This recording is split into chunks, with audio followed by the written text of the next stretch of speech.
Hey there, and welcome to another episode of Muscle for Life. I am your host, Mike Matthews. Thank you for joining me today for an interview with Cal Newport about his new book, Slow Productivity, which offers a refreshing perspective on productivity, especially in today's hustle culture, which is a never-ending chase for more output, more success, more work, more busyness, more everything, which of course can lead to burnout, can lead to dissatisfaction, disillusionment. And as you will hear in today's episode, Cal wants us to consider countering all of that with what he calls slow productivity, which is about focusing on what really matters, focusing on deep, meaningful work, and on doing it really well. And if we can do this, Cal argues, we can also redefine our concepts of productivity, of success, and produce better work and a more balanced and sustainable lifestyle. And in case you are not familiar with Cal, he is an MIT-trained computer science professor at Georgetown University. He's also the best-selling author of multiple books, including Deep Work and Digital Minimalism, which explore the benefits of focused work and the importance of minimizing digital distractions in our lives. And if you like today's interview, you should definitely pick up Deep Work in addition to Slow Productivity. Read both of them because I think they complement each other nicely. Hey, Cal, it's nice to meet you. And as I said offline, I'm a fan. I've been a long-time Cal Newport enjoyer, so I've been looking forward to this interview. Yeah, Mike, I was looking for this as well. This should be fun. Absolutely. Yeah. So we're here to talk about your new book, which is Slow Productivity. And as you might expect, I thought we should start the interview there just because the title is ironic in a good way, because productivity is, I'll say that it's a genre I've read a fair amount in over the years, and I mostly stopped reading in it because I felt like the next book that I would read was just derivative of the last 5 that I read. So with this title of Slow Productivity, I like the apparent contradiction there, because with productivity usually comes the connotation of fast. How do we get more things done in less time? So what is this concept of slow productivity? What inspired you to write this book and explore this idea? Well, I mean, I think the fact that slow productivity sounds ironic is the whole problem, sort of encapsulated in the way we've been thinking about productivity. So the way I came to this, it was really 2 forces. So there was internal things that were happening in my own life, mainly around my family. So I have 3 boys, and they were getting to a certain age, which was roughly elementary school age, where I began to realize they need basically every minute I can give them. Like the dose function here was entirely linear. The more time I can give them, the healthier and better they are. So I had this internal pressure going on because I'm, at the peak of my creative and professional abilities. And yet there's this other important thing in my life that really needed a lot of time. Then the pandemic hit, and a lot of my podcast listeners and book readers started writing into me, and they were expressing similar discomforts, and in particular, discomforts with the word productivity. They had discomforts with what they were calling productivity discourse. I mean, they were just upset, burnt out and upset, and saying, look, there's these other things in my life that are important. What's going on here? Those came together, and I said, okay, let me look into this deeper. What's going on here? Like, why am I struggling with the idea of productivity? Why are all these other people struggling? And one of the first things that became clear is because we don't really know what that word means. So I did a survey, 700 people, mainly knowledge workers, asked them, define productivity. Like, what is productivity in your job? Almost no one could do it. I mean, most people would just basically summarize what they did for a job. Productivity is producing client reports that are good or something, right? But there was no actual technical definition of this is what I'm trying to do. This is how I measure this. This is what makes productivity good versus bad. It was more a vibe or a feeling. And so I peeled back these layers more. So what are we really doing when we talk about being productive? And essentially the answer is we have this old industrial age definition that we implicitly take on that I called pseudo-productivity, which basically said activity is better than non-activity, more is better than less. And we took that on starting about the 1950s. We didn't really discuss it. And that has been, without us knowing it, really, I think, guiding or driving the way we've thought about productivity ever since. More is better than less. Activity is better than non-activity. And it puts us into this constant state of tension between our work and everything else.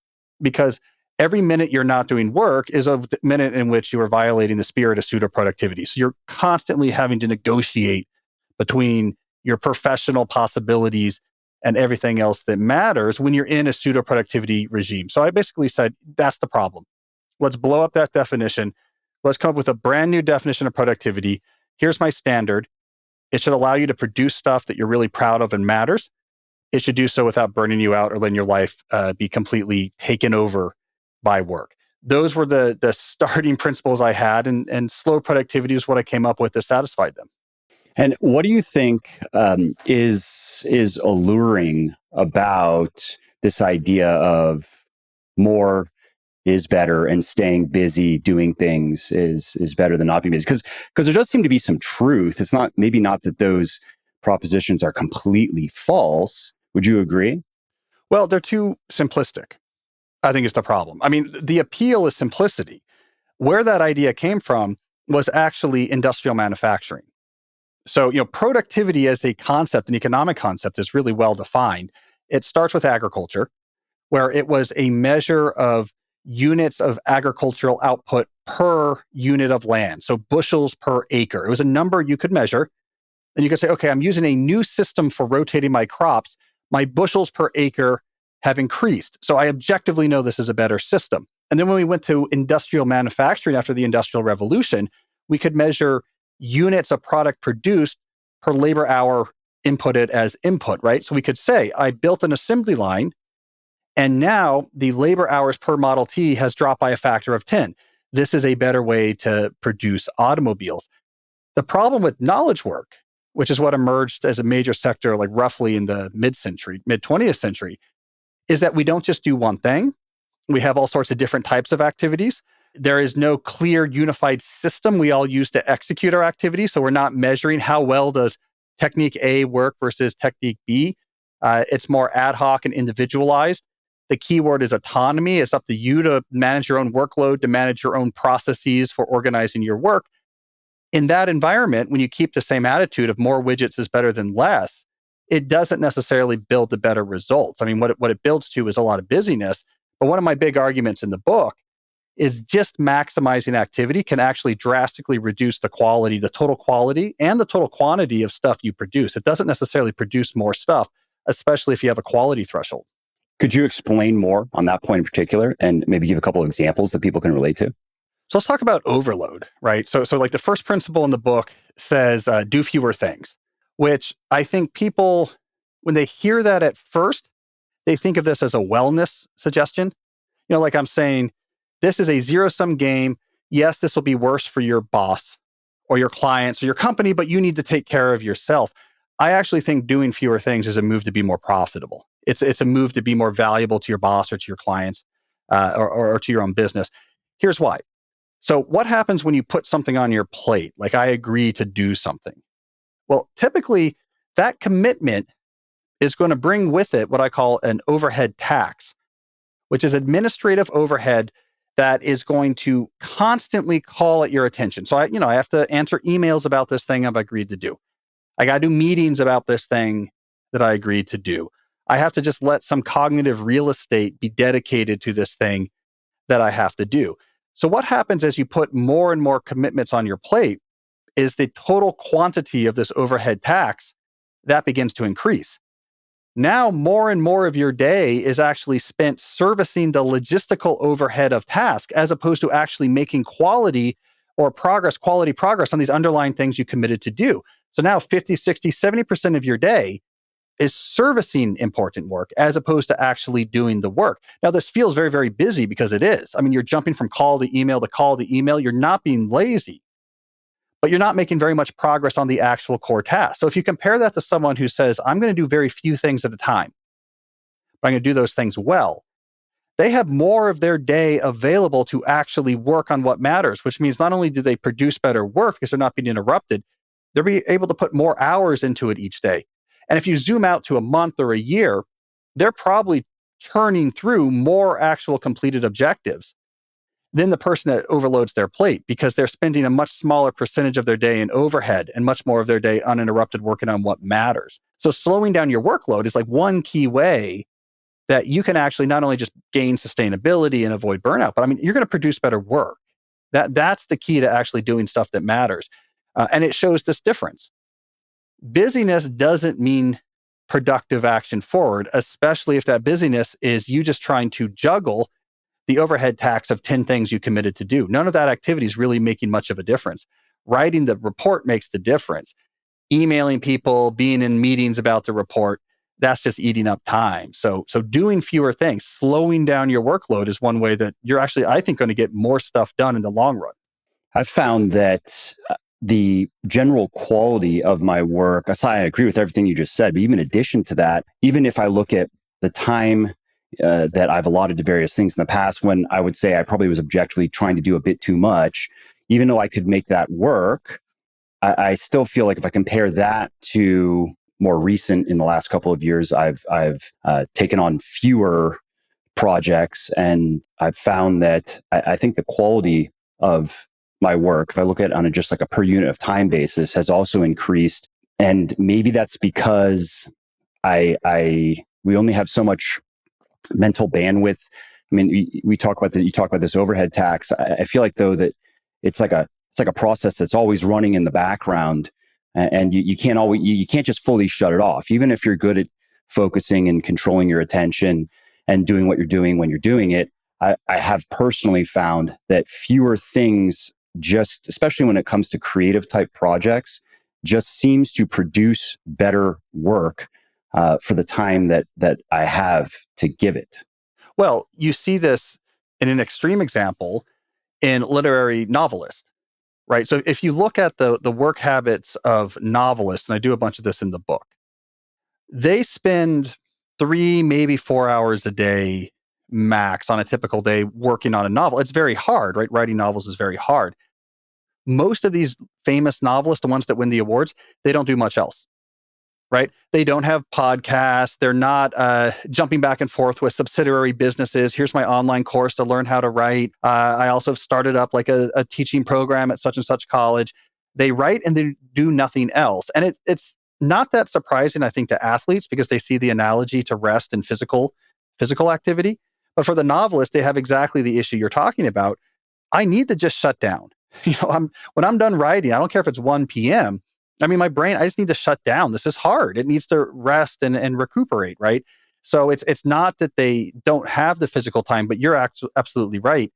Commitments take up mental real estate. They sit there. There's a cognitive tax, even if you're not physically doing something relevant to that commitment. So it sits there eating away. Then there's another subtle effect here that I think is really insidious, which is the tax of context switching. Now, this is something more I got into in an earlier book I wrote. I really got into the neuroscience of this. But the human brain is very slow to turn its target of attention from one thing to another.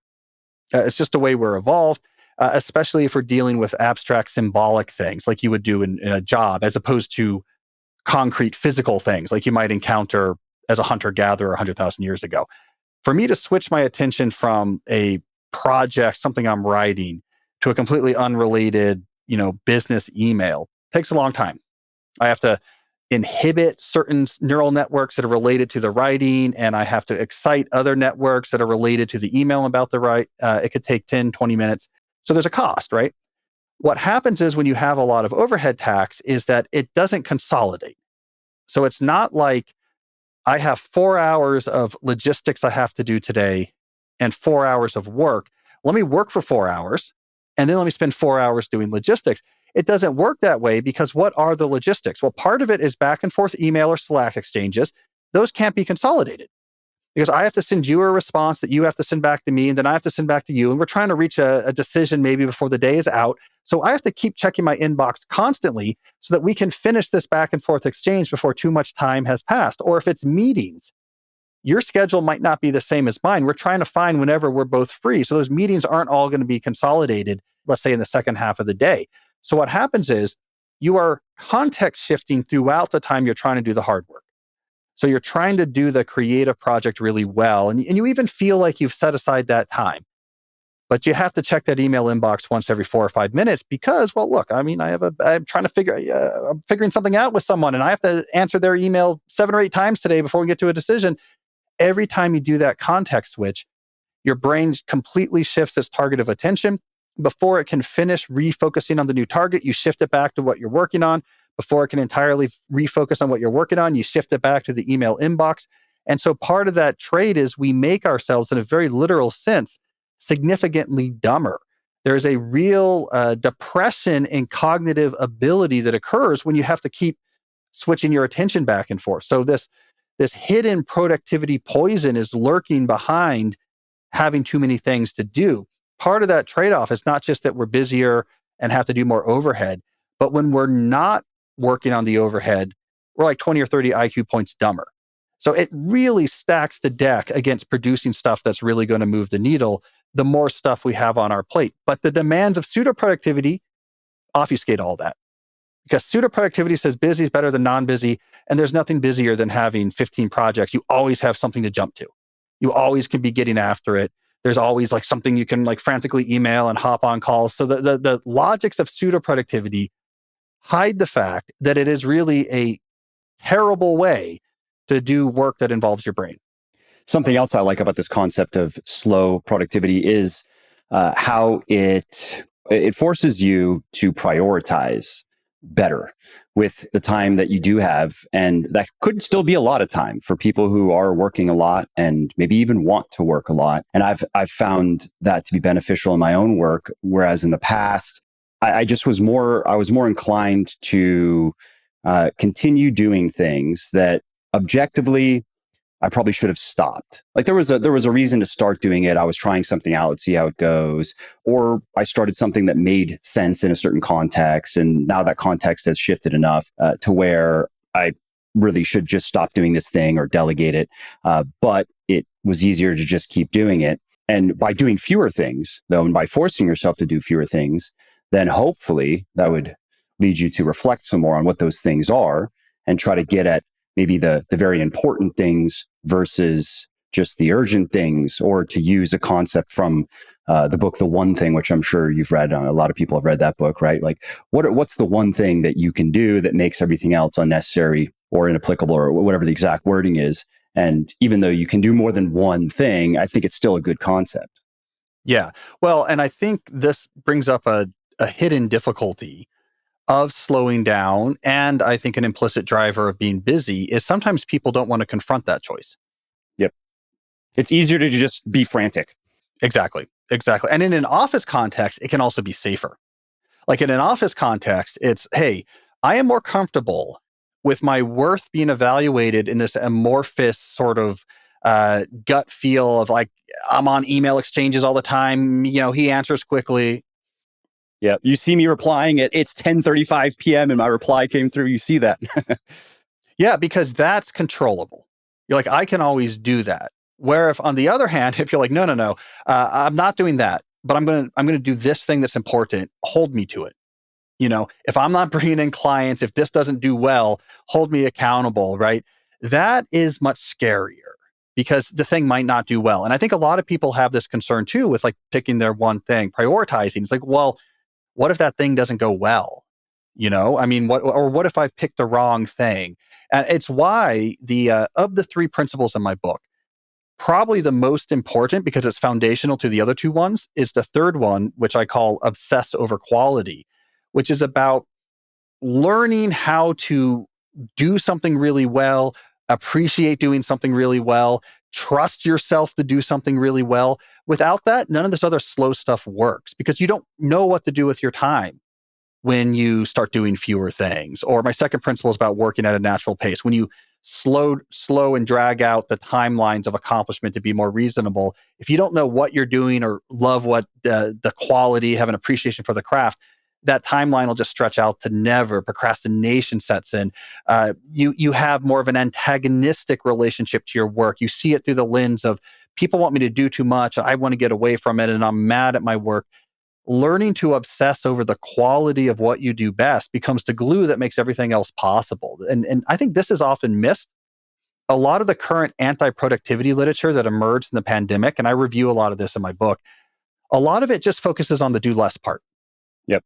What was it? I think 4,000 Weeks was the last book I read on it. And I thought some of the ideas were interesting, but on the whole, it didn't really resonate with me. Yeah, that's Oliver's book. Yeah. I mean, it was well written. I did appreciate. I don't want to unfairly criticize the book. And again, I did like some of. I do think he made some good points, but on the whole, I would say the crux of the message it didn't exactly align with my positions on productivity. Right. It was chill out, basically. And you had other versions of this. I think Ginny Odell's book, which is just literally called How to Do Nothing. It's just, yeah, that was a New York Times bestseller. That came out. And there's been a bunch of other ones like this. Now, the thing is, they all have truth in them, right? Like, I mean, they're pointing out, Celeste Headley had a book before that called Do Nothing. So there's How to Do Nothing and Do Nothing. There's another one called Laziness Doesn't Exist. There's a whole bunch of these, right? They all actually have, I mean, it's not like they're bad books because they're aiming at a real issue, which is that people are burnt out. And it got a lot worse during the pandemic. But there was this other piece of it that I think for a lot of people was missing, which is I like doing things, like I want to do good things. Yeah. What about people with ambitions and goals and people who like being productive? And of course, who had ambitions and goals is the people spending a year and a half to write these books and to market them. And ambition is good, right? I want to support my family. I want to make a positive impact on the world. That's good. And so I think that the other half was missing, was like, how do I not get completely burnt out and antagonistic towards my work and disconnected from other things that are important to me? How do I avoid all of that while also still producing stuff I'm really proud of, making a difference, being able to gain autonomy? I wrote this book a decade ago called So Good They Can't Ignore You. And it was a career book. And the whole idea was get really good at something. And then you can gain complete control over your career and you can make it be whatever you want. Forget just following your passion or trying to figure out what you were meant to do. Get good, and then you have the keys to the car. This is how I want to do it. Here's where I want to live. Here's when I'm going to work. I'm going to take 1 month off a year. You can do anything you want if you get good. So how do we preserve that? And that's why my standard for slow productivity was produce stuff I'm super proud of while also not burning out or having work take over my life, because I'm proud of what I do. And I mean, this was my problem is I'm kind of reaching I'm hitting my peak in some sense, right? As a writer and a thinker. My books are consistently hitting the New York Times bestseller list. I've been writing for almost a half decade now for the New Yorker. I'm a 10-year faculty member with a pretty decent citation rate and H-index. Like my brain can do stuff right now that's valuable. And that's the whole tension that I cared about is I still want to do stuff that's really valuable. I mean, I can do things with this and I want to do it, but my boys need a lot of time with me too. So now how do we make those two things work, And so you got to have both sides of the equation, like the learning to love what you produce and get great at it while also not allowing your work to just destroy you or make you burnt out. It's not easy, but it has to be figuring out that's the balance, not just the reason why we want to work too much is because late stage capitalism has corrupted our sense of morals and it's all exploitative. And so just do less and it's an act of resistance and you can be proud of yourself. Like that doesn't do it because I still actually want to produce things. So it's interesting. It's an interesting tension out there. Did you know that you don't need supplements to build muscle, lose fat, and get healthy? That you don't need any pills, powders, and potions whatsoever if you know what to do in the kitchen and in the gym. You can get into fantastic shape without supplements and stay that way for the rest of your life. But if you have the budget and if you have the inclination, the right supplements can help. And that's why over 300,000 discerning fitness folk have chosen my sports nutrition company, Legion. Well, that's not the only reason why they chose us. They also chose us for our 100% natural and science-based formulations, our fanatical customer service, and our no-hassle 100% money-back guarantee. Now, what do those things mean exactly? Well, by all natural, I mean every product of mine is 100% naturally sweetened and naturally flavored and contains no artificial food dyes or other chemical junk. And by science-based formulations, I mean that every ingredient in my supplements is backed by peer-reviewed scientific research demonstrating clear benefits, and every ingredient is included at clinically effective levels, which are the doses used in those scientific studies. And I like to say that we are fanatical about our customer service because our policy is to do whatever it takes to not only make our customers happy, but to help them reach their fitness goals. That's why, for example, everyone on my customer experience team is a certified personal trainer, and they are there to not only answer product-related questions and help people with their orders, but also to answer any and all questions they might have about diet and about training. You know, the questions that are actually more important than the questions about supplementation. And our money-back guarantee is really simple. If you don't absolutely love our stuff, you let us know and you get a prompt and courteous refund.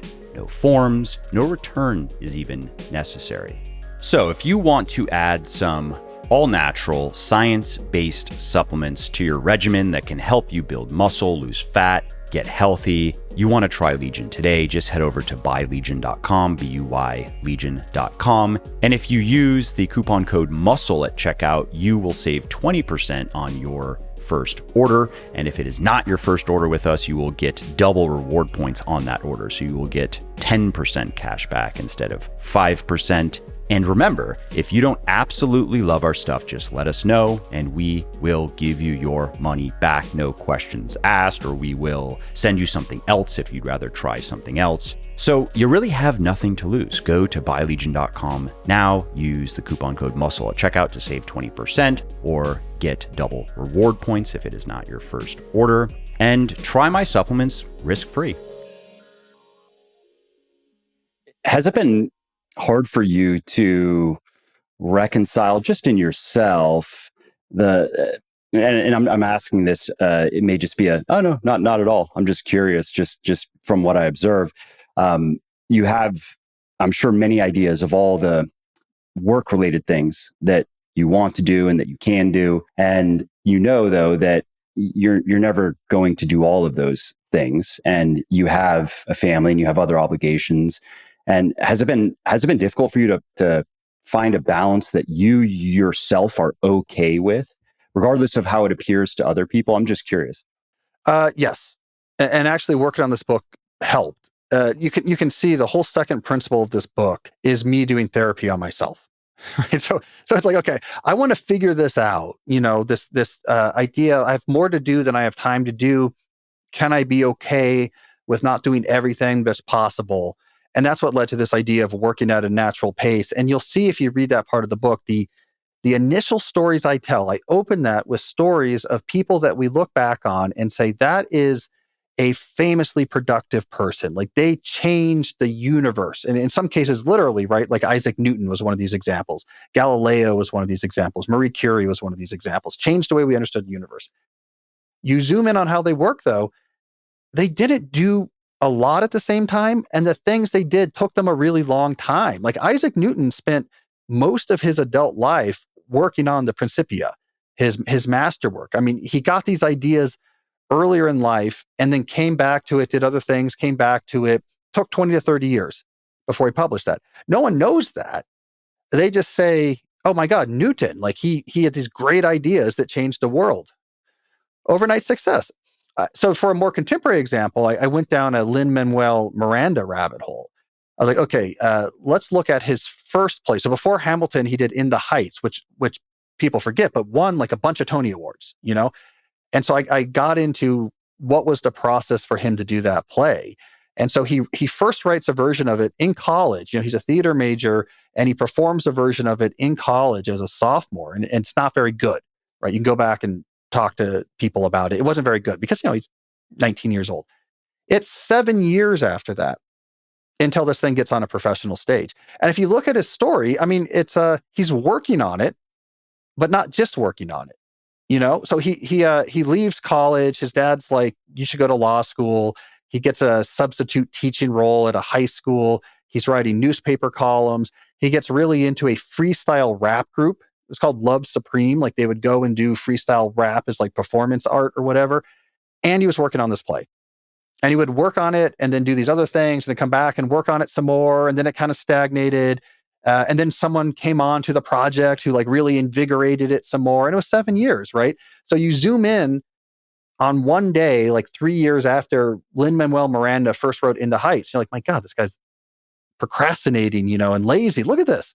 He's writing a restaurant review. And then this whole next week, he's going on a freestyle rap tour or whatever. But you zoom out, you're like, oh, look at this precocious talent. He wrote this like fantastic play that won all these Tony Awards. And so people who produce stuff that matters, it takes a really long time and they're not 100%. It's just like a different time scale. They think about productivity at a different time scale than we do today. We think about our day being productive. But Isaac Newton or Lin-Manuel Miranda thought about, I want this decade to be productive. And it completely changes the way you think about the rhythm of any particular moment. Could you not say, though, that maybe a lot of the procrastination was unnecessary and that these people could have gotten their masterworks done sooner than they did, and maybe that would have then allowed them to pursue an even greater masterwork? Well, I think there's two different answers if we look at Newton and Miranda. Let's keep them as our example. Newton, yes, he could have done it earlier. But part of the reason why he didn't is he had all these other interests and it sort of made for an interesting life. Miranda needed the time. 21-year-old Miranda, 19-year-old Miranda wasn't creatively sophisticated enough to produce a Tony Award caliber play. So what he was doing during this time was basically he was getting more creatively mature.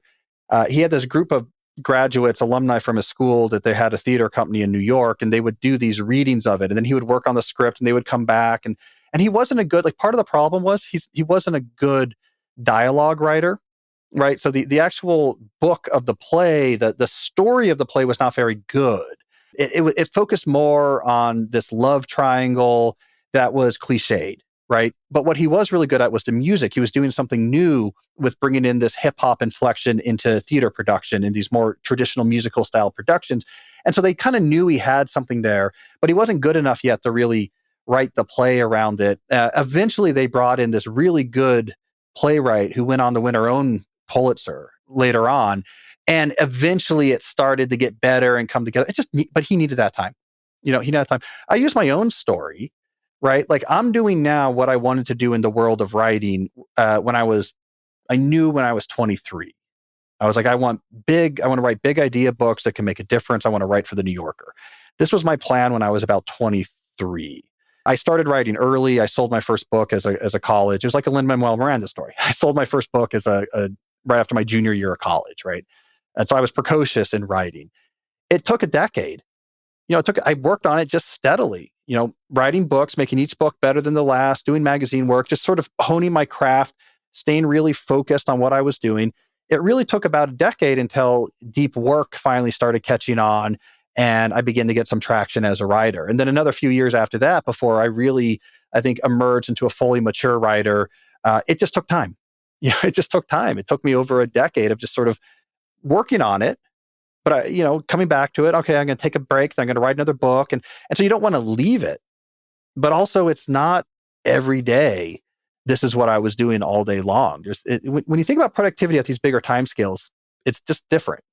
And so I guess all that just speaks to this idea of working at a natural pace. And that if I'm hearing you right, it sounds like it's natural to you or to whoever that we're talking about. And that is going to look different for different people. There may be some commonalities. There may be some kind of universal components to this, but your natural pace is going to be different in certain ways than mine and than Newton's or anybody else's. Yeah, or it could also involve, for example, seasonality. That's a piece of natural pace. So, okay, I'm going to work pretty hard for 8 months and then I'm going to pull it back for 3 months and then go hard for 8 months. Or what I really want to do is do 2 months sort of sprints and then take 1 month off. There's a lot of variety in that as well. So on the time scale of months and weeks, you see a lot of variation and people use that really productively as well. The most unnatural thing, and this was something that wasn't invented until factories, was the idea of I'm going to work at steady intensity, unvarying intensity, all day long, 5 days a week, 50 weeks a year. I mean, that was never the human experience, right? I mean, that's when you're hunter and gatherers, it's very what's happening today with the weather, what's happening, with the hunt. Are we in a stock? Or are we not finding someone? Agriculture was quite literally seasonal. The harvesting season was incredibly busy, but in January, you had nothing to do. It wasn't until we invented the factory that we even, for the first time in our species' 300,000 year history, had any experience with what if I just worked at a steady intensity just every day, never tried to change it? That's not a great way to use your mind to create value. And usually a high intensity, just a steady high. Yeah, I'm just going to do a high intensity interval work, but there's going to be no rest intervals. Yeah, so that's fine for producing widgets, right? Like that was what was we don't. I think we used a factory as our analogy because it created the modern Western economy was built on industrialism, but it's a really unusual sort of foreign to the human experience type activity. Yeah, in a factory, the more you run it, the better. Like I want to run it full out as much as I can. Like that's what's going to make you the most money. If every Model T makes you $10 profit, then I want to produce as many damn Model Ts as I can. It doesn't work though when you try to do that as an individual who's using their brain to create value. It's just not the way the individual humans are meant to work. I mean, we knew this from factory labor. It was incredibly, the drudgery of it was depressing. And we had to invent all these labor laws and reform laws because it was so unnatural to just have people work all day long without any breaks, month after month. But when we get control of our schedules, that's what we do. And it's really unnatural. So that's another way to work at a natural pace is intense, unintense at different time scales. Intense days in the week, less intense days. Intense weeks in the month, less intense months. Intense seasons, less intense seasons. And that's really individualistic to your point. Like different people have different rhythms. But what I think most people share who are slow productivity exemplars is variation. It is not, I clock into the Model T factory, I clock out 10 hours later, repeat without variation. It's not a great way to produce real value. What is that periodization, so to speak, to use a training analogy? How does that look for you? What rhythm have you found, maybe even in a micro sense or macro sense or both? Well, so I do it and I think it's a good way of thinking about it. I do it at different time scales. So on the daily time scale, I'm a big believer in time block planning. This is when I work. This is when I'm done working. So I have a very clear distinction, including a shutdown ritual that separates working from non-working, right? So I don't let work just sort of bleed through all part of my day. Let me just check emails while I'm watching, TV with the kids. On the scale of weeks, my family is very serious about a Shabbat ritual. Friday night, sun's down till Sunday morning. I don't work. We don't work. This is time. You can count on it. You can bank on it. Even if it's a problem, you can bank on it that like you're completely going to shut down starting getting close to the sundown on Friday. Obviously, an ancient idea goes all the way back to the Hebrew Bible. There's a reason why that idea has been around for a really long time. Then on the scale of seasons, I lean into the fact that I'm a college professor, right? That's my sort of my core job. And I really change gear in the summers. I figured out, people don't always know this, but if you're a professor at a big research institution, I'm a professor at Georgetown, they pay you for 10 months out of the year. For your summer months, the way this typically works is you get your salary out of research grants. So you get a grant from the National Science Foundation. Part of the budget is give me my salary for July and August, and I'll work on research in the summer. I figured out at some point, you don't actually have to do that. So if you don't take what they call summer salary, you basically don't have a job in those months. So the university, you don't do anything. They're not paying you in the summer, right? That's your time, right? There's no meetings, there's no expectations. And so I figured out at some point, I can really take the summers off, like really just write and have almost nothing scheduled. So on the scale of seasons, the summers to me are very different than say the falls. I also have a rhythm in my teaching semesters where I try to set up my schedule so that on one semester I teach all my courses and the other semester I teach none. So it's, we're trying to go back and forth, right? So there's rest times where I could just write and think and times when I'm working hard. And then on the scale of years, this is about, I might get after it, write a couple books. and then take a whole year or two off. Like, okay, no more book writing. Let's go easy for a year or two. And then I get after it again. Okay, I just, let me do a 2-book deal and like really, really get in writing. So on every time scale, I try to have variety. I want to come back to this idea of obsessing over quality, and I have a couple questions I want to ask. But the first one is, what would you say to people who they like how that sounds, but they don't know what they should be obsessing over? You mentioned one of your previous books, So Good They Can't Ignore You, which is how I actually found your work. And this idea of finding and following passions, that isn't a great strategy. And I mean, you had implied. I mean, in the book, you go into this more, but it's hard to be passionate about something you're not good at. You can start there. So maybe you have a curiosity or an interest, or maybe you have the beginnings of a talent that you can develop. But if you don't go through the work of developing it, you're never going to get passionate. I think that's absolutely correct. But for people who like this idea of, okay, instead of trying to just do a bunch of things and maybe not even do them very well, what if I did fewer things and I did them really well? And this would apply to people working for themselves, working for others. We can stick to the realm of commercial viability if you'd like. But for people, though, who don't know, what is that thing that I can obsess over? And ideally is something that draws you in, right? It's going to be hard to get good enough at anything to produce something of outstanding quality if you have to push yourself into it 100% of the time. If it's just a matter of, grit your teeth, it's discipline. What are your thoughts on that discussion? Well, I mean, the easiest place to start is look at your current job. What's the thing I do right now in this job or in my company that produces the most value? Great. I want to get really, really good at that. Like, I think that's a really good place to start. It's surprising that most people don't think that way. People don't think about training their job, but like they absolutely should. There's such advantage here. Like, okay, whatever. I'm in marketing and I write white papers for a tech company, like marketing, white papers or whatever. Great. I want to do that better than almost anyone else. Like, I don't want to just do it. I don't want to just be like, oh, I get stuff done and I'm organized. Like, I want to be, the Jiro of Jiro Dreams of Sushi of white papers. Like, how do I do, like, what's going on here? Do I need to be a better writer? Do I need to do better research? What's the best in the industry right now? All right. So now how can I start designing projects to push myself further? How can I surround myself by people in this world that do this stuff really well? I think sometimes we get crippled by thinking we need something new and exotic. Like, okay, I'm going to write fantasy novels, and then that's going to come save me from what I'm already doing. Where for most people, it's taking what you're already doing.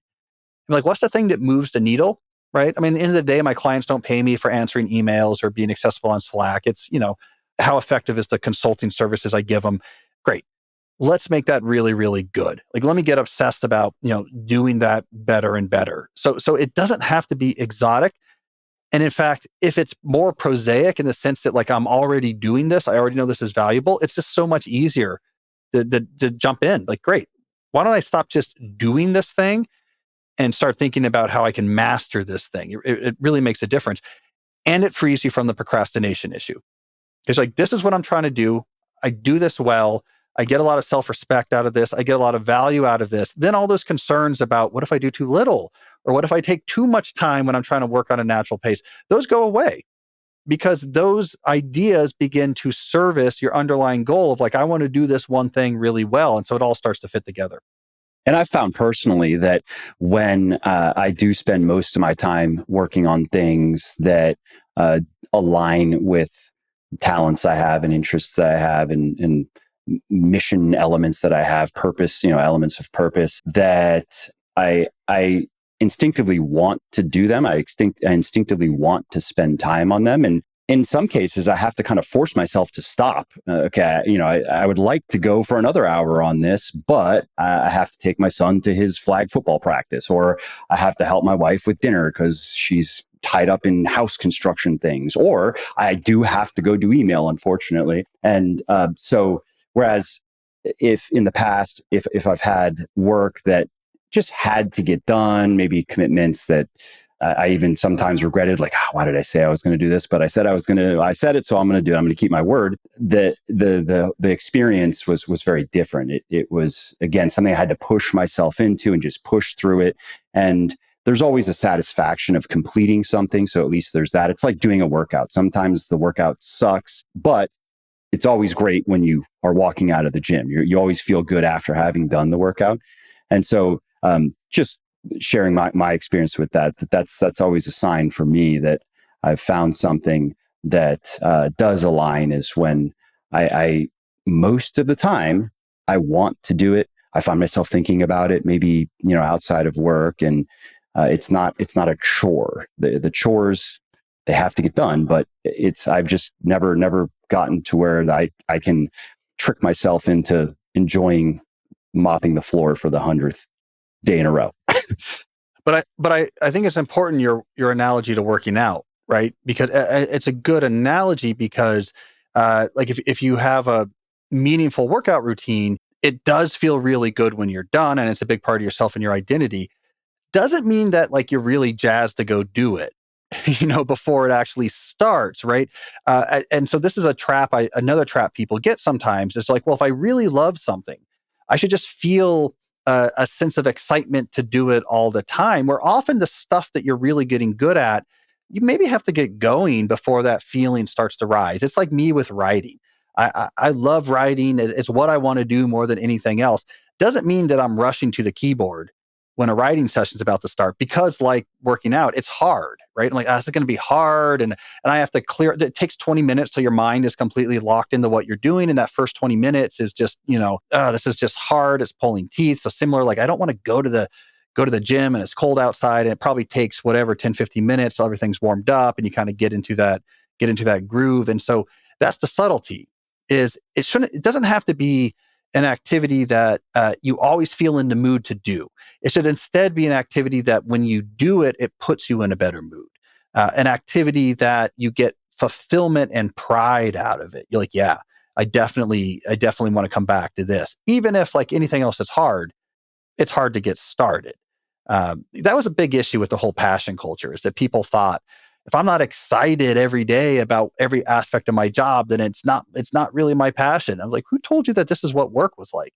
And this meaningful work is often really hard. I mean, it's great to be an NFL player, but it's also like pretty tedious to be, doing all the drills that are involved and trying to keep your flexibility up. I mean, meaning in work alchemizes through hard activity.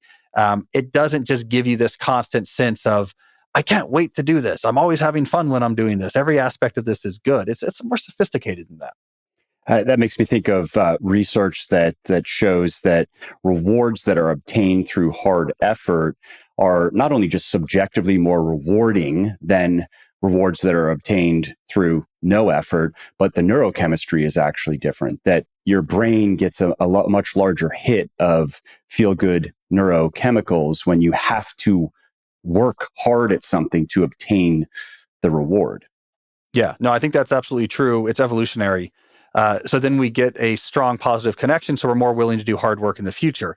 Why? Because doing hard work is what you have to do to survive. It's what you have to do to pass on your genes. And so, it's one of these instances, trust your instincts.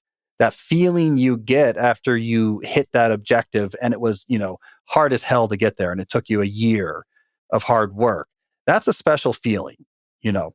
And that's really different than whatever, winning the $100 prize in the lottery, or whatever the smaller. Getting to level 99 on Candy Crush or something. And this is a problem like a lot of young men are having with video games. It's interesting. I always say, like, where we get in the problems, because I write a lot about technology, where you get in the problems with technology is where you're scratching the itch of a deep human instinct, but not fully satisfying what you need, right? So like, I feel hungry, like junk food in the moment will satisfy that, but it's not really what my body needs. Video games do this with exactly that sensation you were talking about. We want to go make a plan, execute it, do it, be recognized. That feels good. Video games let you do that so much easier. The friction is all gone. It's made for you to make progress at a steady pace. And you get this like really lightweight version of the feeling that, someone gets when they really go out there and accomplish something. But it like scratches that itch just enough that you're like, I'll just stay down here and do this. Like, those are the things to be worried about, right? I mean, the things that aren't completely, it's not the just like I'm straight up doing drugs. It's the things that are like, you have this deep human urge to do this. And this is just barely satisfying it. Social media had the same issue for a lot of people. Oh, this makes me feel connected. Humans are incredibly social, but it wasn't really social. And so you saw these graphs where social media time would go up and loneliness would go up with it, because this wasn't really enough to make you feel connected. But it was scratching that itch of, I need to connect to people just enough that you weren't motivated to get up and actually go see people. So it's like, be wary of technology that's like pressing a button. I mean, pornography is an obvious version of this as well. Anything that presses a button that's important, but does it in a very lightweight way, that's where we get into trouble. And those types of things also seem to they can be the proverbial slippery slope that leads into other dark behaviors that I don't know enough about psychology to speak about it too intelligently, but it does just seem that if I think of maybe some of Jung's stuff that I've read, and concepts of kind of dark and light archetypes of masculine or feminine behaviors, and I think about porn, and that obviously would be a kind of a dark masculine that relates not to love and connection, it relates to sexual conquest. And if you tap into that too frequently, or if you become too engrossed in that, it seems to open the door to other dark traits expressing in an unconscious way, where again you feel like it's part of your identity and you feel it's fully justified, and it makes perfect sense to you why you're doing these things. And so that's just something that I personally try to keep in mind with some of these things that you're bringing up, in that I think that there's a greater danger than just that domain of, well, I'm playing video games and that has kind of conditioned me to be kind of lazy and work averse. Yes, that's certainly true. But it would seem to me that if you do too much of that, that can start to warp you in other ways, if that makes sense. I agree. Yeah. And I think the inverse is true as well. That when you have the disciplined pursuit of something truly hard in your life, these other things, especially the things that are simulating accomplishment, become unbearable. So that's why it's so important that, I'm doing something that's disciplined and hard, because once you have the feeling of the real thing, oh, this is what it feels like. It's more complicated. It's a richer feeling. It kind of sticks with me more because I earned it, but it was really hard to get there. It's much harder than to be like, oh, I'm so jazzed that in, Red Dead Redemption that I got to the next level. It's like it's engineered for me to do anyways, or that on my online multiplayer game, I have my headset on, that like I'm getting my squad's doing well or whatever. You're like, wait a second, that doesn't feel the same. So I'm with you on that. So it takes you somewhere. The simulacrum of real human needs, the digital simulacrums, can take you somewhere dangerous. Leaning into the real human things can make the digital simulacrum seem trivial. When you have like a rich social life built around your physical community, for example, how much time are you spending just like communicating like on social media? You're like, this is just not as good. If you have a rich cognitive life, you've developed, and this is a skill to develop. I always talk about this way, but you've developed an interest in books and arts and film, and you can really appreciate artistic and intellectual quality, and you're having this rich relationship with the world of ideas. Then when you turn on TikTok, it's like, this doesn't taste good. I've learned French cooking, and McDonald's is now gross to me, So it's yeah. Yeah, it's like the difference of oxygen or like a picture of oxygen. Yeah, you can look at that picture all day, but eventually you really do need the real thing. I know we're coming up on time. I wanted to ask one more question regarding this point of quality, and just that looking at that in the context of AI, these LLMs, and where they're at now and where they are going to be in the near future, and how that is, I do think it has the potential to revolutionize information work. And I do think that there very well could be a scenario in the future where you have people who if they do anything with their minds, if their work requires using their minds at all, that if they have integrated AI into their work, they're going to be able to outproduce people who have not. It's going to be by an order of magnitude in both quantity and quality. And so I just thought of that when you're talking about this importance of obsessing over quality, because I think that you can make an argument that that mindset is going to be very important in the information economy in the near future, because there is going to be no need for humans who only produce mediocre ideas or information products, because AI already now does a pretty good job producing mediocre information products. Well, yeah, I mean, AI, I should say, is something I could go on for go on for a while. The backstory for listeners who don't know is I'm also a computer science professor, and in my capacity as a writer for the New Yorker, I cover the technology beat. So I think a lot about AI. I write a lot about AI. I sort of cover a lot of things. I think you're right about that. I think one of the big shocks we're going to see in knowledge work in particular is that people do not realize how much of their day is actually spent doing these support efforts. How much of their day is sending communication back and forth about projects, gathering information, talking to people about what they're doing. How much of their day is jumping in and out of meetings to gather information they need to do their work. How much they can go days and days at a time without really having to produce something that's objectively measured or valuable, but yet be really busy. AI now is on a trajectory where it could drastically automate or simplify almost all of that support work. And it's like good news or bad news. If you're someone who obsesses over quality, it's good news. You're like, yeah, get that out of my way. This is like for someone like me, the bane of my existence, having to deal with back and forth emails and having to jump on calls, which is really what are calls? Often they're just a really inefficient way of switching information around. Well, you know this that I need to know, and you need to know this. AI agents are going to be able to do more and more of this, leaving you just to do your work. So it's good news if you obsess over value. It's bad news if you obsess over busyness. Because what happens when we don't need you sending 150 emails a day? We don't need you doing 15 Zoom meetings a week anymore. We're not impressed by how active you are on Slack. Where's the thing you produced this week?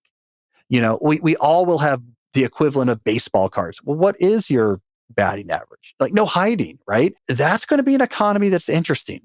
It's going to be the sort of knowledge economy stripped largely of support and logistical work is going to look very different. And those who are able to come at it from the mindset of, I want to produce stuff too good to be ignored. I obsess over quality. I want you to measure me by the best things I do because I'm going to produce good stuff and I'm going to get better, are going to love it and they're going to thrive. There's going to be a lot of people where there's not going to be as much space for them. You know, it turns out we don't need 10 people in this group that produce what we produce because we're spending 80% of our time on email. When we get rid of that, we only need 3. So it could be a potentially drastic shakeup of our economy. There's a lot of that that's scary, but the best insurance policy you have, I think, is right now moving away from pseudo-productivity in your own psyche, moving towards something like slow productivity built on a foundation of obsessing over quality.